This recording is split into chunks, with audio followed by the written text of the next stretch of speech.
Terima kasih untuk Anda yang masih bergabung bersama kami di Market Review dan kita masih membahas topik komitmen investasi baru dan dinamika industri persepatuan Indonesia. Dan kita masih berbincang bersama dengan Bapak Edi Wijianarko yang merupakan Ketua Umum Aprisindo. Pak Edi, kita lanjutkan kembali Pak.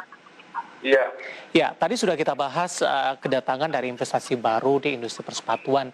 Anda katakan tidak akan mengganggu dari posisi pasar domestik karena investor baru ini lebih fokus kepada sisi ekspor begitu Pak Edi. Nah, tadi juga Anda katakan industri sepatu di dalam negeri ini persentase ekspornya lebih tinggi jika dibandingkan dengan pemenuhan kebutuhan domestik. Dengan kedatangan investor baru ini, peta persaingan dari sisi ekspor nanti akan seperti apa? Kita begini, kita memang fokus kepada brand besar ya, karena brand besar itu menguasai kurang lebih sekitar 75% dari ekspor kita.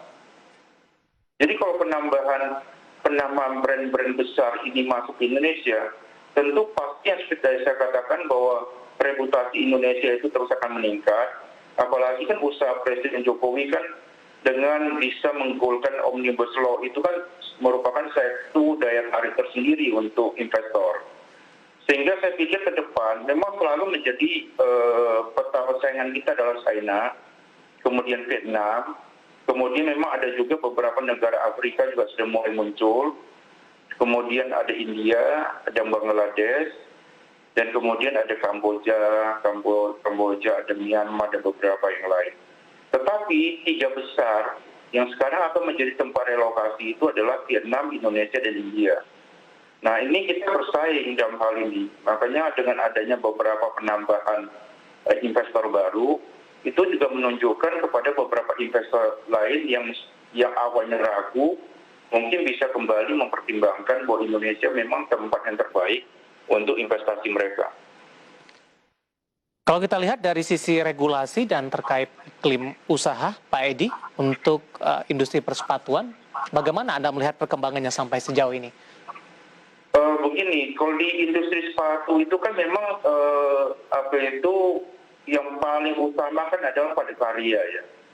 Jadi pada karya itu akibatnya itu UMR itu menjadi satu komposisi costing yang besar di dalam dalam harga sepatu itu, dalam produksi sepatu itu, dan biaya produksi sepatu itu. Nah, karena itu Presiden Jokowi itu sudah melihat bahwa Undang-Undang Nomor 13 itu adalah betul-betul menjadi penghambat investor untuk masuk di Indonesia.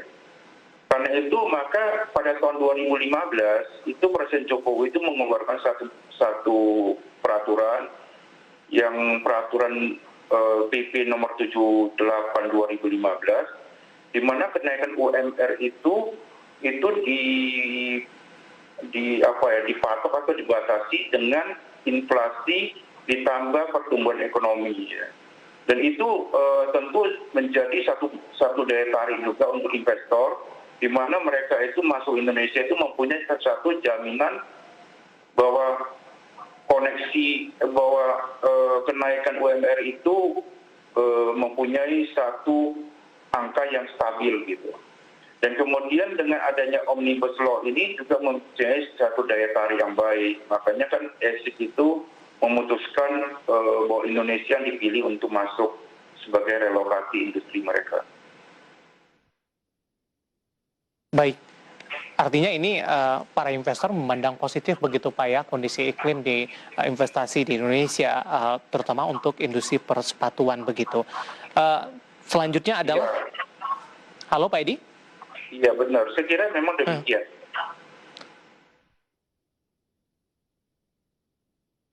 Kalau kita lihat dari posisi saat ini, Pak Edi, bagaimana formulasi upah pekerja di industri persepatuan? Sejauh mana kepentingan seluruh pihak dapat terakomodir? Tadi Anda katakan pemerintah memang menekankan di posisi tersebut begitu, supaya hal ini tetap stabil ke depannya, Pak Edi. Sekarang begini, di dalam industri itu komposisi untuk biaya produksi dari tenaga kerja itu paling bagus itu di bawah 15%. Tetapi untuk Jabodetabek itu komposisi biaya produksi tenaga kerja itu sudah mencapai 27 sampai 30%. Sehingga otomatis mau tidak mau, yang di dalam negeri sendiri kita harus relokasi. Makanya seperti yang kita ketahui dalam 5 tahun terakhir ini kan relokasi banyak ke Jawa Tengah. Supaya bisa mengejar angka komposisi itu bisa turun di bawah 20%. Jadi dalam pengertian bahwa semua pabrik yang ada di Jabodetabek itu boleh katakan margin keuntungan sangat kecil. Dan jalan satu-satunya supaya mereka bisa survive, itu mereka harus pindah, harus relokasi ke tempat yang UMR-nya itu lebih terjangkau. Maka sekarang itu banyak, termasuk nanti pabrik asik itu pabrik itu nanti akan ada di daerah Brebes, ada di daerah Jawa Tengah semua lah. Jadi mereka memang pilihnya di sana. Selain dari upah minimum yang dipertimbangkan, Pak Edi, dengan pemindahan relokasi ini atau pemindahan pabrik ini, apakah ini juga mempertimbangkan dari sisi operasional, Pak, untuk di luar Jabodetabek, akankah nanti akan lebih mempermudah atau justru sebaliknya? Saya kira sekarang itu dengan infrastruktur yang sudah bagus, pelabuhan dermaga sudah dibangun begitu, saya kira tidak ada masalah. Karena sekarang kita itu masalah itu adalah pelatihan ya. Dan kalau memang sejauh pekerjanya banyak, saya kira kita sendiri itu bisa lah kita melakukan pelatihan dan tidak begitu besar masalah sih, karena memang sepatu itu lebih bersifat kepada skill ya yang bisa dipelajari. Baik, Pak Edi, waktu kita cukup terbatas. Terakhir, Pak, bagaimana Asperindo melihat ke depannya proyeksi dari industri persepatuan di Indonesia dengan masih adanya pandemi, kemudian juga proyeksi dari investasi baru. Kemudian pemerintah juga sudah melakukan upaya-upaya penanganan pandemi dan juga vaksinasi sampai sejauh ini.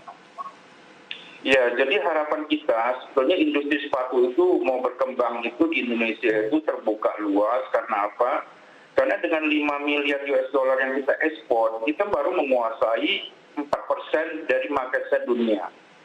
Jadi artinya memang kalau kita melihat dari tadi disampaikan bahwa dari China itu 51%, sebetulnya kita mempunyai peluang yang sangat besar bahwa investasi Indonesia itu bisa dikembangkan.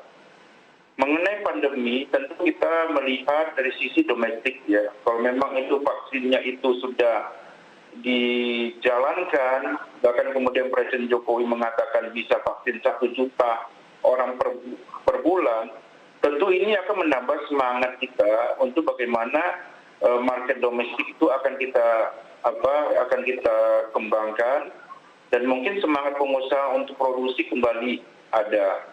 Jadi saya pikir memang untuk domestik kita perlu wait and see, lihat situasi yang ada. Yeah. Tapi kalau untuk market ekspor, saya yakin ke depan itu tetap akan bertumbuh dengan baik.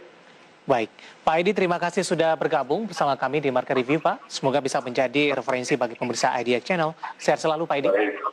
Terima kasih. Terima kasih. Ada Bapak Edi Wijanarko, Ketua Umum Apresindo, dan tadi kita membahas komitmen investasi dan dinamika industri persepatuan Indonesia. Dan tetap di tempat Anda, karena setelah ini Market Review akan segera kembali dengan topik yang berbeda.